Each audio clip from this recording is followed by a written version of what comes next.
Hi friends, welcome back to GR life style. இன்றைக்கி சூப்பரான mutton gravy எப்படி நம்ம ப்ரிப்பேர் பண்ணலான்னு சொல்லிட்டு பார்க்கலாம். ஃபஸ்ட்டு வந்து குக்கர் எடுத்து அடுப்பில் வச்சுக்கோங்க. நான் வந்து இப்போது நல்லெண்ணெய் வந்து ஆட் பண்ணுறேன். நான் வந்து செக்கு நல்லெண்ணெய் தான் வந்து யூஸ் பண்ணுறேன். இது வந்து எங்கள் வீட்டு பக்கத்து கடையில் நாங்கள் வாங்கினோம். ஸோ இதுலேருந்து ஒரு 3 ஸ்பூன் வந்து நீங்கள் ஆட் பண்ணிக்கோங்க. சப்போஸ் நல்லெண்ணெய் இல்லைன்னா நீங்கள் கடலெண்ணெய் கூட யூஸ் பண்ணிக்கலாம். எண்ணெய் நல்லா காயணும். எண்ணெய் நல்லா காயிற வரைக்கும் நம்ம வெயிட் பண்ணணும். இப்போ எண்ணெய் நல்லா காஞ்சிச்சு. இப்போ என்ன பண்ணணும் பார்த்தா, சோப்பு, பட்டலம், லவங்கம் இது எல்லாமே வந்து நம்ம இதில் ஆட் பண்ணணும்.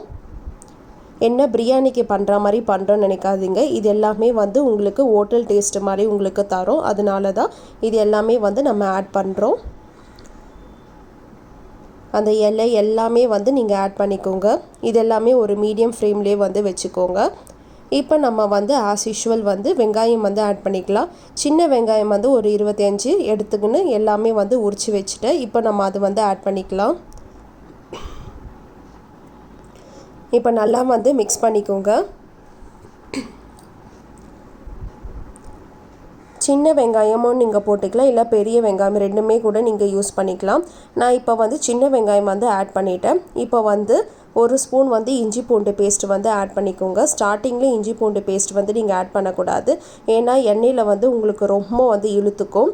ஸோ வெங்காயம் வந்து கொஞ்சம் ப்ரௌன் கலரில் வந்ததுக்கப்புறமா தான் வந்து நீங்கள் இஞ்சி பூண்டு பேஸ்ட் வந்து ஆட் பண்ணணும். இப்போ இந்த டைமில் வந்து பெரிய வெங்காயம் வந்து ஸ்லைஸாக கட் பண்ணி நான் ஒன்று ஆட் பண்ணிட்டேன். ஏன்னா நம்ம வெங்காயம் வந்து நிறைய போட்டால் தான் நம்மளுக்கு மட்டன் கிரேவிக்கு வந்து சூப்பராக இருக்கும். அதனால் கொஞ்சம் சின்ன வெங்காயமும் ஒரு பீஸ் வந்து பெரிய வெங்காயம் வந்து நான் ஆட் பண்ணிட்டேன். எல்லாமே வந்து நம்ம ஒரே டைமில் வந்து இன்க்ரீடியன்ட்ஸ் வந்து எப்போவுமே ஆட் பண்ணக்கூடாது. அப்படி ஆட் பண்ணால் உங்களுக்கு டேஸ்ட்டு டிஃபர் ஆகிடும். இப்போ கருவேப்பிலை வந்து கிள்ளி வச்சு அதை ஆட் பண்ணிட்டேன். எப்போவுமே வந்து நம்ம நல்லா மிக்ஸ் பண்ணிக்கணும் எண்ணெயில் மட்டும். ஏன்னா அப்போ தான் டேஸ்ட் வந்து உங்களுக்கு சூப்பராக இருக்கும். இப்போ வந்து பார்த்திங்கன்னா நான் ஆல்ரெடி வந்து தக்காளி எல்லாமே வந்து நல்லா மிக்சியில் போட்டு அரைச்சி வச்சுட்டேன். ஸோ தக்காளி பேஸ்ட்டு வந்து நான் இப்போ இதில் ஆட் பண்ணிடுறேன். வெறும் தக்காளி வந்து ஒரு பீஸ் பெரிய தக்காளி எடுத்து மிக்சியில் போட்டு அரைச்சி நீங்கள் ஆட் பண்ணிக்கலாம். அப்படி இல்லைன்னா வந்து நீங்கள் கட் பண்ணி கூட நீங்கள் ஆட் பண்ணிக்கலாம். எப்போவுமே வந்து தக்காளி வந்து நம்ம மிக்சியில் போட்டு அரைச்சி ஆட் பண்ணால் டேஸ்ட்டு நல்லாயிருக்கும். இப்போ வந்து பார்த்திங்கன்னா நான் வந்து சில்லி பவுடர் வந்து ஆட் பண்ணுறேன். என்கிட்ட காஷ்மீர் சில்லி பவுடர் இல்லை, அதனால் இந்த சில்லி பவுடர் வந்து நான் ஆட் பண்ணுறேன். இது ஜஸ்ட்டு வந்து உங்களுக்கு அந்த கலருக்காக தான். இது வந்து உங்களுக்கு காரம் அந்த டேஸ்ட் அதெல்லாம் எதுவும் தெரியாது. கலர் மட்டும்தான் உங்களுக்கு. இதில் வந்து நீங்கள் சிக்கன் மசாலாலாம் வந்து எதுவுமே ஆட் பண்ணாதீங்க. மட்டன் மசாலா இருந்தால் ஆட் பண்ணிக்கோங்க. ஏன்னா சிக்கன் வேறு மட்டன் வேறு. சிக்கன் மசாலா வந்து நீங்கள் இதில் மட்டனில் ஆட் பண்ணிட்டீங்கன்னா அப்போ உங்களுக்கு சிக்கன்ஸ் அந்த ஸ்மெல் டேஸ்ட்டு தான் வரும். அதனால் நிறைய பேர் வந்து அந்த மிஸ்டேக் பண்ணுறீங்க. இப்போ வந்து நம்ம ஒரு 4 நிமிஷம் வந்து வெயிட் பண்ணணும். இப்போ இந்த ஸ்டேஜில் வந்து நம்ம மிளகாய் தூள் வந்து ஆட் பண்ணிடலாம். நான் வந்து பார்த்திங்கன்னா 3 ஸ்பூன், என்னோடய ஸ்பூன் சைஸ் பார்த்துக்கோங்க, சின்ன ஸ்பூன் தான். இதில் வந்து ஒரு 3 ஸ்பூன் வந்து நான் ஆட் பண்ணுறேன். ஆட் பண்ணிவிட்டு ஸ்லோ ஃப்ளேமில் வச்சுட்டு நல்லா வந்து நீங்கள் மிக்ஸ் பண்ணணும். எந்த அளவுக்கு நீங்கள் மிக்ஸ் பண்ணுறீங்களோ அந்தளவுக்கு நம்மளுக்கு அந்த டேஸ்ட்டு சூப்பராக இருக்கும். ஏன்னா நம்ம எண்ணெயில் தான் வந்து எல்லாமே பண்ணுறோம். அதனால தான் நல்லா மிக்ஸ் கொடுக்கணும். நீங்கள் தண்ணி ஊற்றிட்டு அதுக்கு மேலே மிக்ஸ் பண்ணணும்னு அவசியம் இல்லை. எப்போவுமே எண்ணெயில் வந்து ஏதாவது மசாலா தூள் போட்டிங்கன்னா நீங்கள் நல்லா கலந்து விடணும்.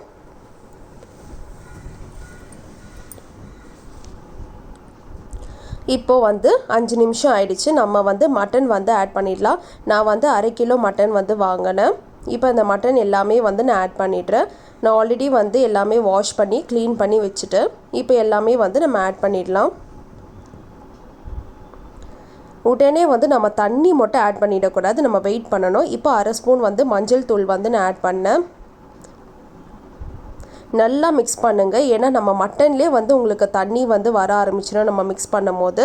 அதனால் வந்து ஒரு 5 நிமிஷம் நல்லா வந்து நீங்கள் வெயிட் பண்ணிவிட்டு அதுக்கப்புறமா தான் வந்து நீங்கள் தண்ணி வந்து ஆட் பண்ணணும். ஸோ நல்லா மிக்ஸ் பண்ணிக்கோங்க. நீங்கள் எந்தளவுக்கு மிக்ஸ் பண்ணுறீங்களோ அந்தளவுக்கு மட்டன்லேருந்து தண்ணி எல்லாமே வந்து கொஞ்சம் கொஞ்சமாக வெளியில் வந்துடும்.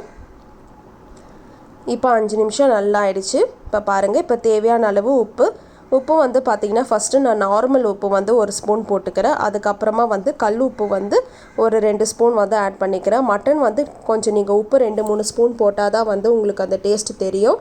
லாஸ்ட்டாக வந்து நீங்கள் டேஸ்ட் பண்ணி பார்த்துட்டு மறுபடியும் கூட நீங்கள் உப்பு போட்டுக்கலாம்.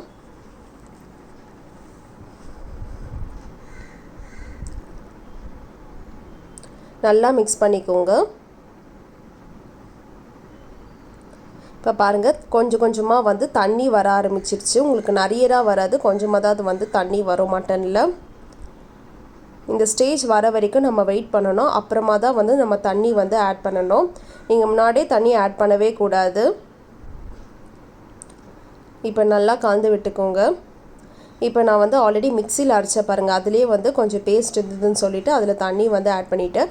தண்ணி வந்து பார்த்திங்கன்னா மட்டன் வந்து முழுகிற வரைக்கும் உங்களுக்கு தண்ணி வந்து ஆட் பண்ணணும். அதாவது தண்ணி மேலே இருக்கணும், மட்டன் பீசஸ் எல்லாமே வந்து கீழே இருக்கணும். ஸோ மட்டன் வந்து மேலே தெரியாத அளவுக்கு நீங்கள் வந்து தண்ணி வந்து கொஞ்சம் ஆட் பண்ணிக்கணும். இது வந்து ஒரு 5 விசில், 5 இல்லைனா வந்து 6 7 5லேருந்து 7 விசில் வரைக்கும் நீங்கள் வெயிட் பண்ணால் போதும். மினிமம் 6 விசில் போதும், அதுக்கு மேலே வந்து வேண்டாம். ஏன்னா இது மட்டன் தான். நல்லா மிக்ஸ் பண்ணிக்கோங்க. ஏன்னா அந்த மசாலா தூள் எல்லாமே வந்து உங்களுக்கு அந்த மட்டனில் ஸ்ப்ரெட் ஆகணும். தண்ணி பாருங்கள் நான் எப்படி கரெக்டாக ஊற்றிருக்கிறேன்னு. எல்லாமே மட்டன் பீசஸ் வந்து கீழே இருக்கணும், அந்தளவுக்கு தான் நம்ம தண்ணி வந்து ஆட் பண்ணணும். இப்போ எனக்கு உப்பு கொஞ்சம் கம்மியாக இருந்து சொல்லிட்டு 1/2 ஸ்பூன் வந்து கல் உப்பு ஆட் பண்ணிவிட்டேன்.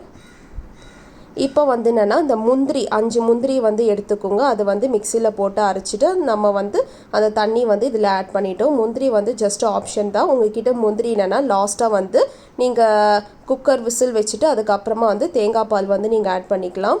ரெண்டுமே வந்து ஒன்றா ஆட் பண்ணக்கூடாது. நீங்கள் முந்திரி இல்லைன்னா நீங்கள் தேங்காய் பால் வந்து ஆட் பண்ணிக்கலாம். நம்ம சேனல் வந்து சப்ஸ்கிரைப் பண்ணலைன்னா இப்போவே வந்து சப்ஸ்கிரைப் பண்ணிக்கோங்க. ஏன்னா நம்ம சேனலில் வந்து குக்கிங் மட்டும் இல்லை, skin care, hair care, product review எல்லாமே வந்து நான் அப்லோட் பண்ணுறேன். ஸோ எல்லாமே உங்களுக்கு வந்து பார்த்திங்கன்னா ஒரு ஐடியா வந்து தெரியும், நம்ம எப்படி வாங்கணும் செய்யணும், நம்ம ஸ்கின் எப்படி மெயின்டைன் பண்ணணும், ஹேர் எப்படி மெயின்டைன் பண்ணணும்னு சொல்லிட்டு. ஸோ மறக்காமல் சப்ஸ்கிரைப் பண்ணிக்கோங்க.